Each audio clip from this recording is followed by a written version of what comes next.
Hello, I'm Chuck Smith. And I'm Carol Matriciana. Welcome to this edition of the Pagan Invasion. The concept of evolution has dominated the thinking of the scientific community for nearly a century and a half.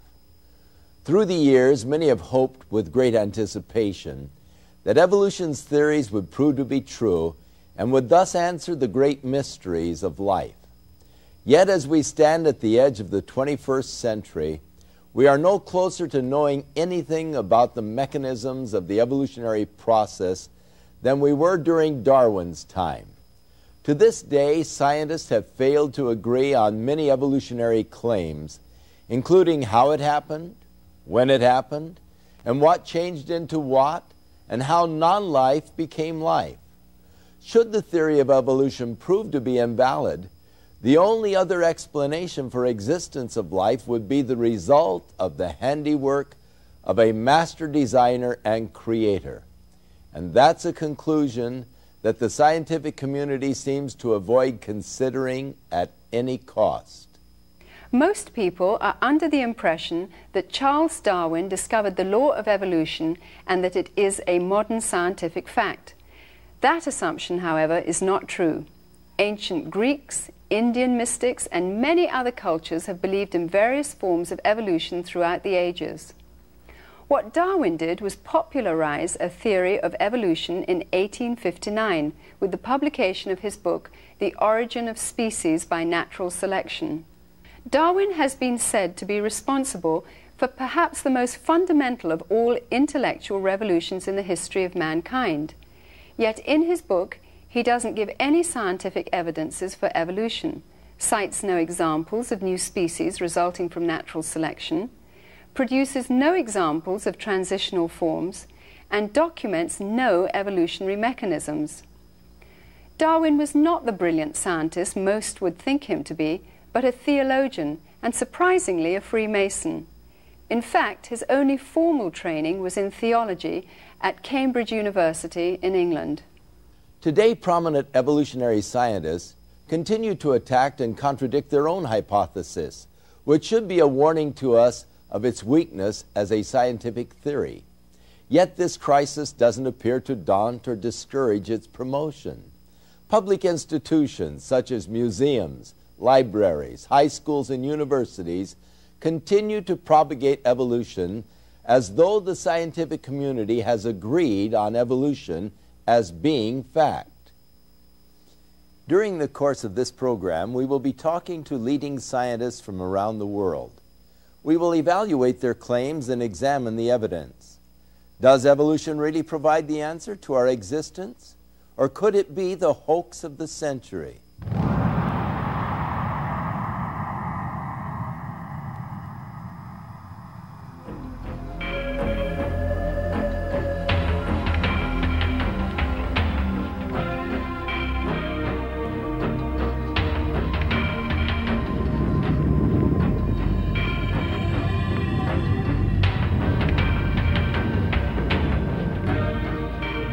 The controversial question of how life began has puzzled mankind for thousands of years.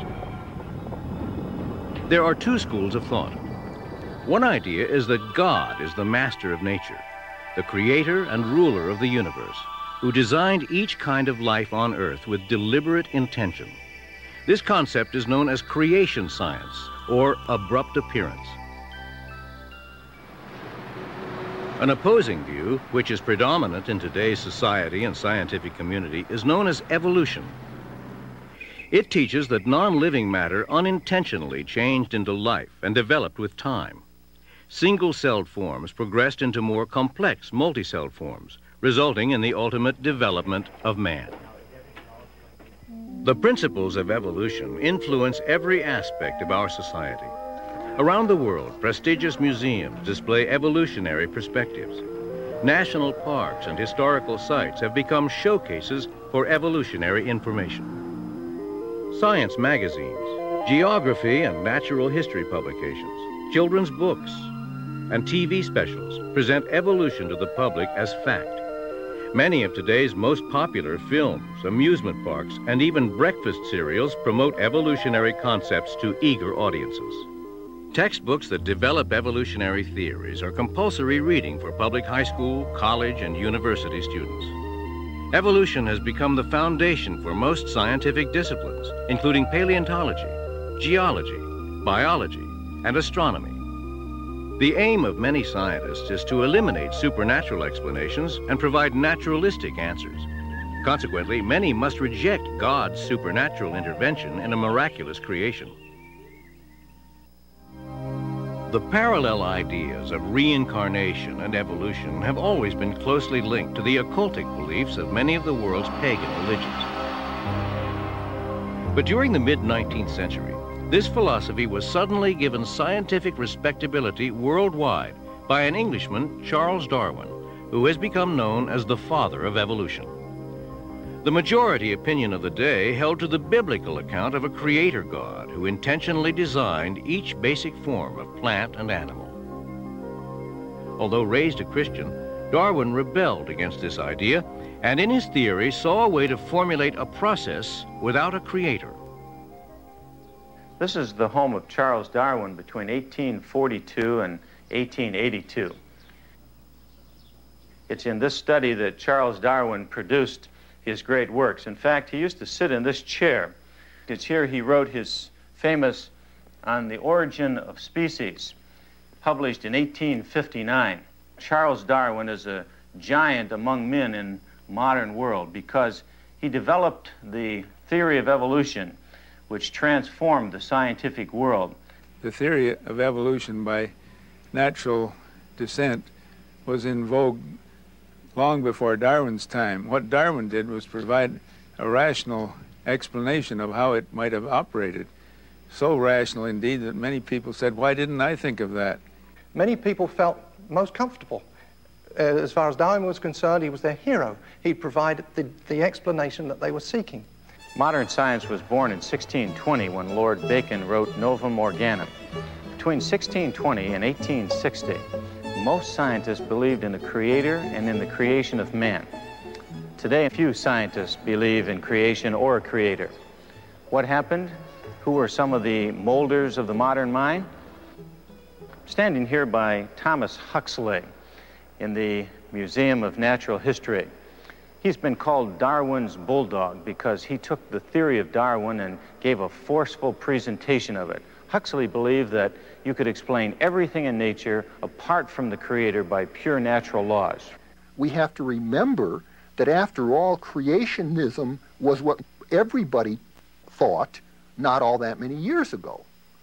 And creationism was overthrown in the scientific community by evolutionary thinking.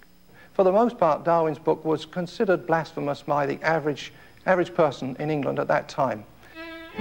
Karl Marx, an atheist and the originator of communism, was delighted to find a scientific rationale in the theory of evolution, which he claimed gave validation to his new philosophy.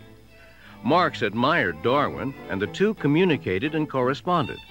In appreciation, Marx even attempted to dedicate his greatest atheistic work, Das Kapital, to Darwin. There were communists of the day, and Karl Marx was one of these, who saw Darwin's theory as giving scientific credibility to what was previously merely a philosophy. The philosophy of socialism, the philosophy of communism, it all became scientific and credible with Darwin's theory. The people who have devised the concept of evolution, starting with Charles Darwin himself, and even before him, have come up with a concept that starts with a vacuum. And then there was an explosion in that vacuum called the Big Bang that created the Milky Way galaxy with up to 200 billion stars, all circulating in intricate precision. The result of that explosion, and it gets all the way up to man without God getting into the act anywhere along the line. That is really the way it is taught in all of our public schools today. Darwin's whole purpose was to explain all of life without design and purpose, without the need for a creator, by purely mechanistic or natural processes. Luther Sunderland, former aerospace engineer and author of the book Darwin's Enigma. Now, what is this materialistic or natural explanation for evolution? It says that on the early Earth in a soupy ocean, some chemicals got together and formed spontaneously the first living cell. Now that was no minor operation, because the simplest single-celled organism we know anything about has in its genes and chromosomes about as much data as there are letters in the world's largest library. It's 1 trillion letters. No way in the world could random processes have organized that much data. Most life forms are comprised of billions of these complex cells, which once again display themselves in perfect order. The mathematical impossibility of the human body being formed accidentally surpasses the logic of an explosion in a printing shop, resulting in the formation of a dictionary.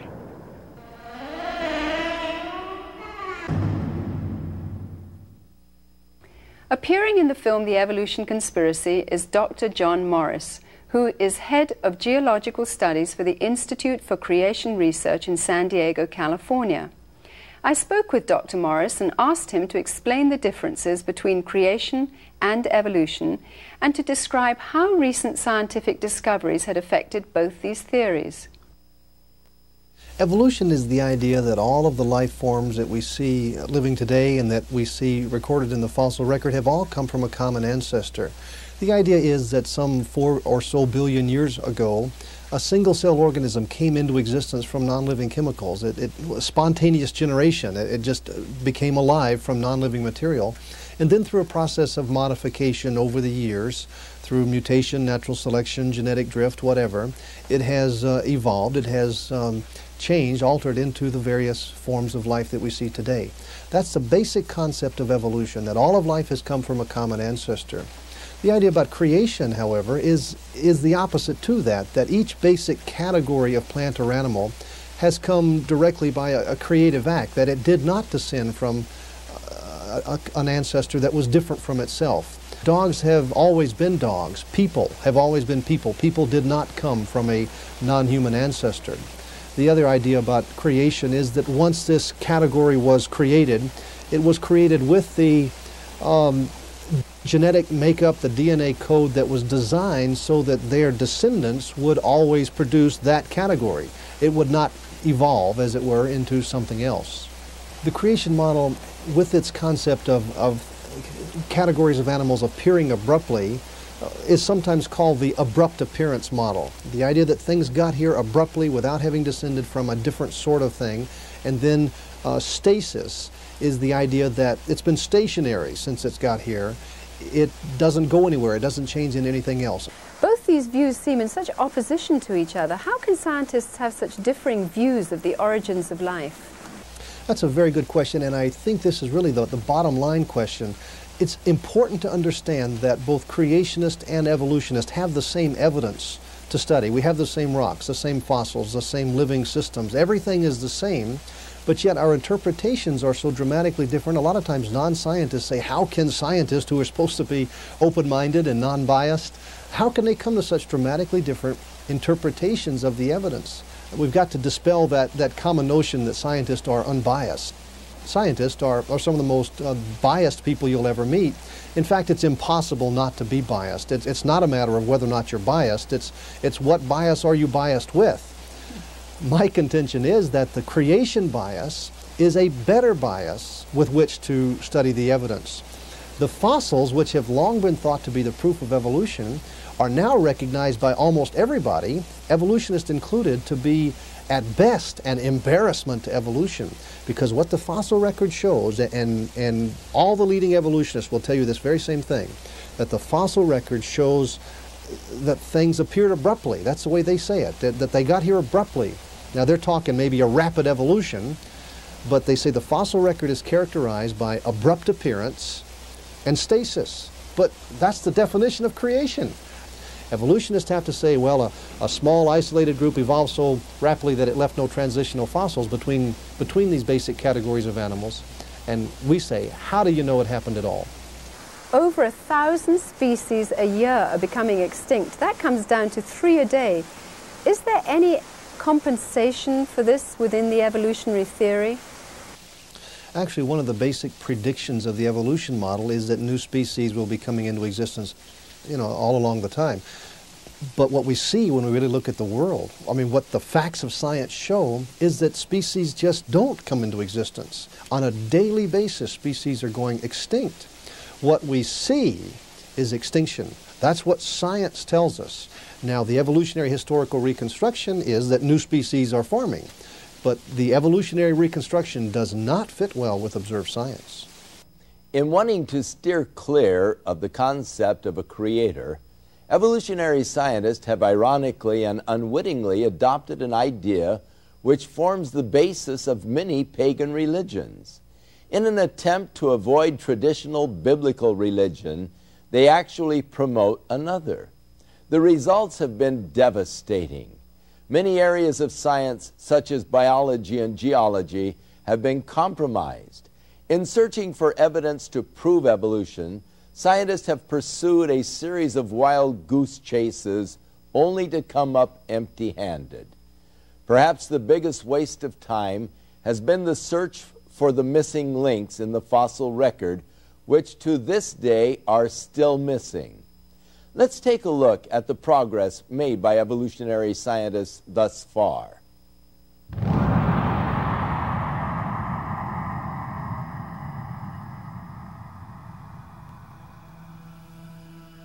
If evolution has really occurred, we ought to be able to see the evidence in the fossil record. After all, that's the record of the past. But if we look at that fossil record carefully, we see that there are no recorded instances of one type of an animal ever changing into another. There are no transitional forms. One of my advisors is working in the field of paleontology and has been working on the distribution of fossils in the record and has found that there are no interspecific transitional forms, something that, of course, the creation model would have predicted and did predict long before this research was done. We ought to see cats, and we ought to see dogs, and we ought to see cogs and dats. We ought to see them in between. We ought not to be able to divide them like we are now. But that doesn't usually stop my evolutionary colleagues. They will make the statements over and over again that the fossil record is replete with these transitional forms. There are myriad transitional forms. There's really no problem finding transitional forms. It's completely false to say that there's a lacking of transitional forms. We have plenty of them, more than sometimes we can cope with. In fact, there are so many transitional forms between species that we must often fall back on statistical analysis to separate one from the other. So the claim that there are no intermediates is simply a false claim. During their interviews, several of these prominent scientists contradicted themselves, admitting that no transitional forms had been found, and proceeded to offer excuses for the lack of evidence. And the problem of transitional forms is one that all honest paleontologists have a problem with. The geologic record is incomplete. It's incomplete because of erosion that has eroded things away. One of the things that also makes it a little more difficult in the fossil record is the rapidity with which evolution acts in very short bursts. It doesn't leave many transitional forms behind. Let's go to the British Museum of Natural History, to the man who wrote the book there on evolution, Dr. Colin Patterson. I wrote to Dr. Patterson and asked him why he didn't put a single picture of an intermediate form or a connecting link in his book on evolution. Dr. Patterson now, who has 7 million fossils in his museum, said the following when he answered my letter, quote, "I fully agree with your comments on the lack of direct illustration of evolutionary transitions in my book. If I knew of any, fossil or living, I certainly would have included them," unquote. Later he said, "I will lay it on the line. There is not one such fossil for which one might make a watertight argument." Because no fossil records exist to confirm evolutionary assumptions, dubious artworks are relied upon and exhibited as fact. Misleading artistic interpretations depict fish magically growing legs and changing into amphibians, extinct deer-like creatures mysteriously turning into horses, and monkeys becoming humans. Where non-existent transitional skeletons are needed to prove a point, skilled craftsmen substitute plastic and wooden models. I'm very concerned about the way our museums present evolution as though it were a proven fact. And actually, false information is being presented. You see, since the museums don't have the transitional forms, they have to make them up out of thin air. The November 1980 edition of Science Digest shows a drawing of a whale with legs as an evolutionary link between whales and cows. But the only fossil evidence for this mythological transition is a skull and several teeth, no leg bones. Niles Eldridge at the American Museum said, "You're only limited by the credulity of your audience and your own imagination in making up these stories of what changed into what and what the intermediate forms were." If we're talking about seeing evolution today, seeing one species changing into another species, that's not going to happen. Although there must be, from an evolutionary perspective, many transitional forms out there, the likelihood of finding any one of them is extremely low. The more we learn about paleontology, that is fossils, the more certain we are that evolution is based on faith alone. The National Academy of Science is the official advisor to the U.S. government on questions of science. In its publications, it falsely claims that the missing links that troubled Darwin are no longer missing. This is misrepresentation which deceives millions, because after 120 years of exhaustive searching, Darwin's missing links are still missing. Yet this academy and evolutionists continue to perpetuate the mythical theory that man developed from ape-like creatures. Richard Leakey, who is one of the most well-known anthropologists, said that if he were asked to draw a family tree for man, he would just have to draw a huge question mark because the evidence is too scanty to possibly know man's evolutionary origin, and he didn't think we're ever going to find it. To aid and abet evolutionary concepts, artistic depictions have gone beyond ethical boundaries. Despite having no foundation for the ape-to-man theory, scientists and artists continue to dupe the public with lifelike but imaginary illustrations. These artists vainly entertain natural progressions of apes to humans and presume their hair color, skin tones, and even facial expressions from no more than a tooth, a piece of bone, or even no evidence at all. National Geographic magazine, which doesn't attempt to hide its evolutionary bias, admits that these fossilized footprints are identical to human footprints. Yet artists take the liberty to accommodate evolutionary theory and illustrate ape-like features to fit ape-like creatures. All because biased dating processes insist that these footprints were found in rock layers said to exist before humans.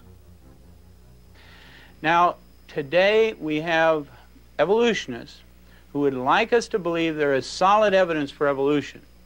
Before the public, they generally create the impression that the evidence is just like solid gold, that man has evolved from some ape-like creature. Dr. Donald Johanson, director of the Institute of Human Origins, discovered Lucy, an alleged ape-to-man missing link. The human family and the ape family diverged and went on their own individual and separate evolutionary trajectories. We don't know precisely what the common ancestor was for that, but we know that it resembles something like what is called Ramapithecus. Ramapithecus. That was formed out of nothing but a fragment of a jaw and several teeth. And for many, many years, Ramapithecus was held up as our ape-like ancestor. But now Dr. Pilbeam at the Yale-Harvard Peabody Museum, when I interviewed him, he said, "We have found about 40 of these creatures now, some of them fairly complete, and they are not on the direct line to becoming man at all. They're more like an orangutan."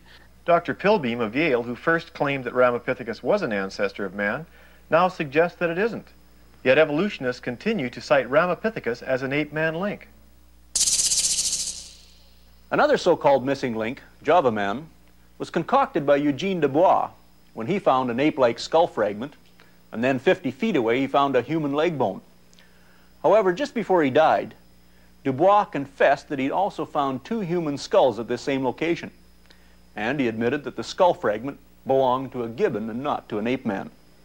Homo erectus is probably best known as Java man. And it was at this stage in human evolution that they began to make and use these large triangular hand axes. Brains expanded over 1,000 cc's, body proportions similar to ours evolved, and we were firmly on the road to later hominids, including modern humans. This hoax is still accepted by evolutionists today, and it's presented to the public as a true missing link.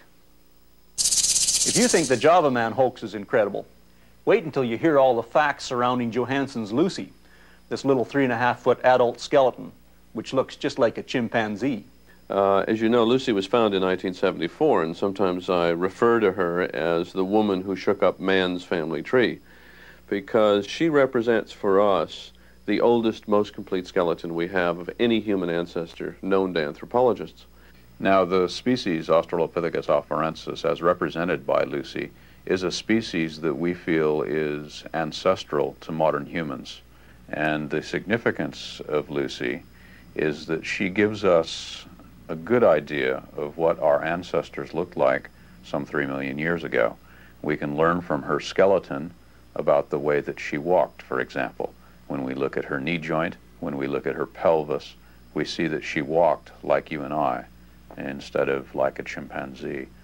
Johansson said, even though this is a very ape-like creature, it walked upright. Well, the pygmy chimp today wanders around in the rainforest walking upright almost all the time, so that doesn't prove anything. Actually, the only features of Lucy which even hint at erect posture are the knee and hip joints. Dr. Charles Oxnard, with a sophisticated computer analysis, has concluded that Johansson's claims for the hip are unfounded, and it must be pointed out that the knee was not even found with Lucy. This knee joint was found over a mile away, 200 feet deeper than the other bones. She comes closer to representing, I think, what the average person thinks of as the missing link than any other fossil we had ever found in Africa. So she has extraordinary importance in terms of understanding the very earliest phases of human evolution. Richard Leakey and others are now claiming that, in all likelihood, Lucy is really a mosaic of 2 or more species. This isn't funny. What is funny is that they claim that creation isn't scientific. The next thing back was Piltdown Man. Here was a case where a human skull had been doctored up along with a jaw of an orangutan to make the jaw look somewhat human. The teeth were filed. It turned out to be a pure fraud. Piltdown Man was a purposeful fraud, and it fooled the world's greatest evolutionists simply because they so much wanted to believe that there was some evidence for evolution. Neanderthal man was originally found in the Neanderthal Valley of Germany. These creatures almost all looked very modern, but several of them, 2 or 3, had a very stooped-over, brutish appearance. Now, however, 2 scientists have gone over to the museums in Europe from Johns Hopkins University, got these bones out of the museums and x-rayed the ones that had a very stooped-over appearance. And lo and behold, they discovered that the stooped-over creatures had rickets or some vitamin D deficiency disease, such as arthritis. They have reclassified the Neanderthals from a separate species, now put them back into Homo sapiens, the same as modern man. Now, Nebraska man consisted of nothing but a single tooth. And around this single tooth, pictures were drawn showing an ape-like creature that had evolved into man. It turned out later that this tooth was nothing but the tooth of an extinct pig. And this is a case now where a pig made a monkey out of an evolutionist. I think man has always been man. The scientific evidence shows this, and this, of course, is very consistent with the account of creation that is presented in the book of Genesis. Behind closed doors, or occasionally when speaking very candidly, the evolutionists admit there is really no evidence that man evolved from the apes.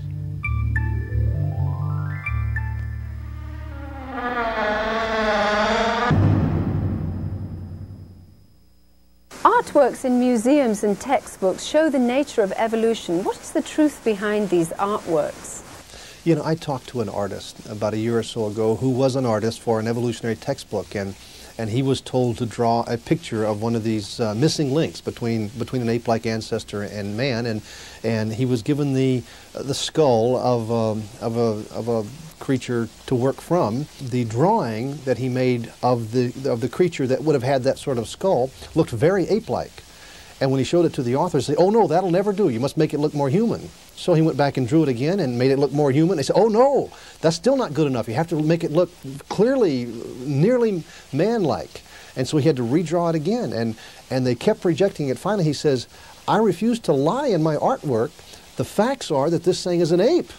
It's not a human ape missing link." Many times I think that artistic license and imagination substitutes for good science among my evolutionary colleagues. How has evolution managed to become so pervasive in our society? I'm convinced the reason most people believe in evolution is because most people believe in evolution. The facts of science never did particularly point to evolution. Particularly now the fossil record, the record of life in the past, just doesn't give any clue that any basic category of animal has ever changed into another basic category. But we're all taught it. We're taught it from day one in schools, and we're also taught that if you don't believe in evolution, you're an ignorant person, a fundamentalist or something. But in reality, the evidence just doesn't fit and never has fit evolution very well. And many evolutionists now are abandoning evolution. They're looking for some other explanation of the origin of things. In schools, students are taught that evolution is a fact. Is it proper for scientists to claim that evolution is a fact? I remember at the Scopes trial in 1925, all the arguments that were used in favor of evolution have now been disproved. They're no longer even thought to be proof of evolution, such as Nebraska man. This was a human ancestor, so it was thought. It was based on one tooth that was found, and from that tooth was built up not only the whole person, but the family, the wife, the kids, the whole community, just off of one tooth. And it was found out later that that tooth was really not even a human tooth. It was from a pig. Our Piltdown man was another one that was used as proof, and now we know that Piltdown was a fraud. Well, those things were taught as fact, and people believed evolution because of the proof that was given. But now we know that those proofs were in fact wrong, but people still believe in evolution because you see how it works. They were taught it was a fact, they believed it, and it got to where the evidences were unimportant anymore. I'm convinced that this is so destructive to the minds of our students. They're not taught how to think. They're not taught how to evaluate evidence. They're only taught to remember what you've been taught, and then if it changes, you remember the new stuff. You see how it works. You know, I think this issue of creation evolution goes far beyond just how we look at rocks and fossils. I think it's really a basic foundational issue. You see, if we are created by a God who designed us to operate in a certain fashion, that means that God has the authority to set the rules on our behavior and the authority to set the rules for violating that behavior. So our job is to agree with and submit to those rules. But you see, if we've just descended from the animals, if we're just an ape that lost our tail somewhere along the line, then nobody owns us. We set our own rules and we do what we want to do. This, I think, is a commentary on our modern society, that everybody's doing their own thing, that you know, we're after our own gratification. Charles Darwin himself warned that unless transitional forms could be found in the fossil record, the theory of evolution was worthless speculation. Today's adherents to evolution have failed to heed this warning and continue to hold to a belief in evolution despite the complete lack of evidence.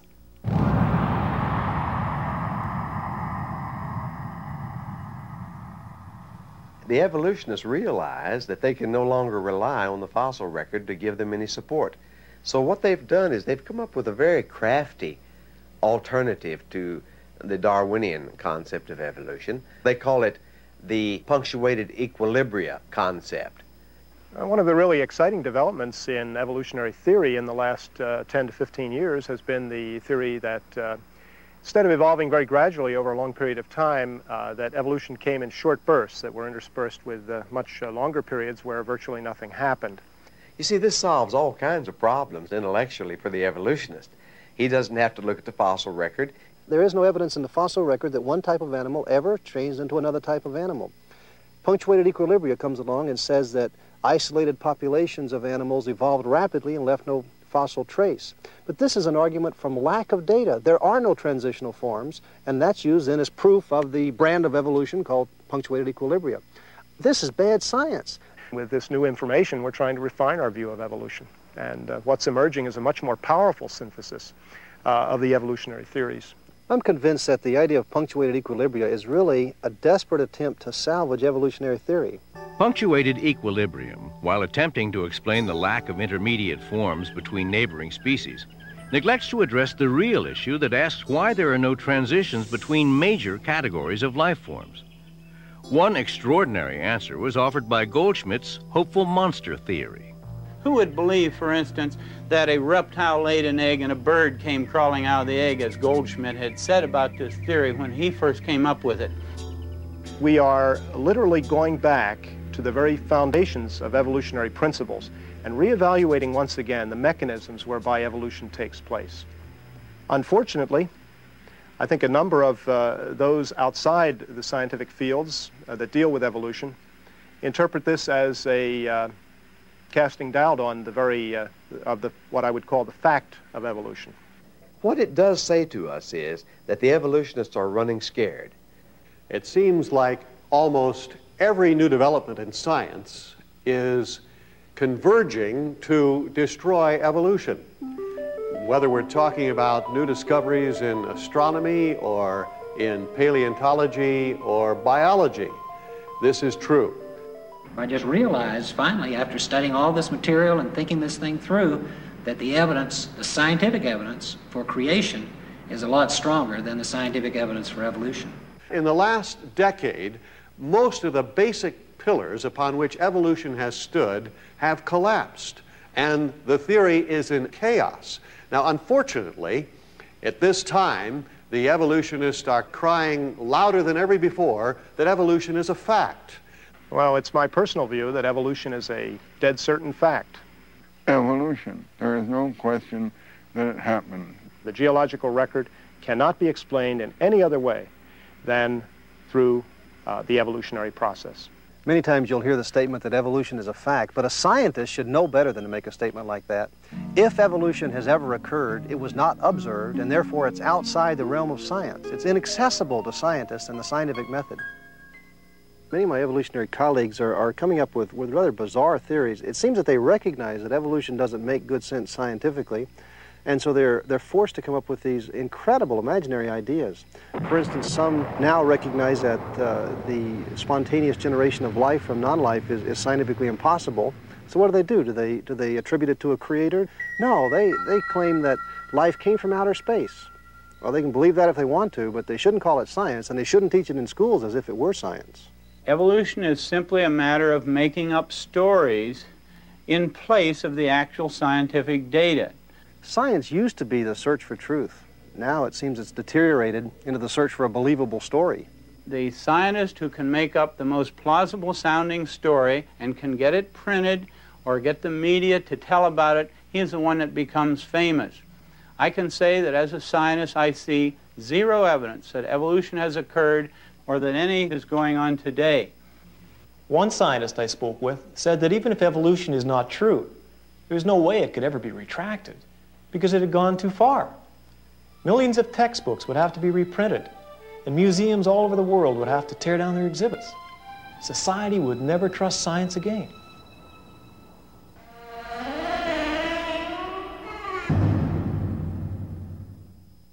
Paul the Apostle speaks of men who do not want to retain God in their minds.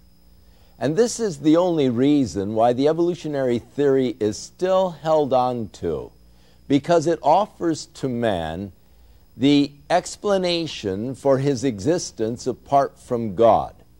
But as Paul the Apostle also said, professing themselves to be wise, they have become fools, because they have changed the glory of an incorruptible God, and they have fashioned it like unto corruptible beast.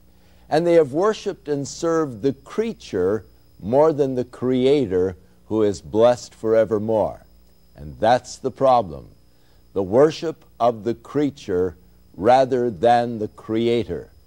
But that in itself is irrational. To look at the beauty and the design of creation and then to worship the creation itself is not rational. To look at a rose, to admire its beauty, to smell its fragrance and say, oh, that's God. No, that's irrational. That is a creation of God. It shows the signs of God in the design. And so the wise person will go beyond the creature and worship the Creator who is blessed forevermore. Don't get caught short. Go all the way and worship God, the Creator. Within all of us, there is a God-shaped vacuum. Throughout the ages, man has attempted to fill that void with the things of the world. But it is only through a relationship with our Creator that we can be truly satisfied. His Holy Scriptures reveal the way in which we can be reconciled to God, and that is through the provisions of His Son, Jesus Christ. I'm Chuck Smith. And I'm Carol Matriciana. Join us again for another edition of The Pagan Invasion.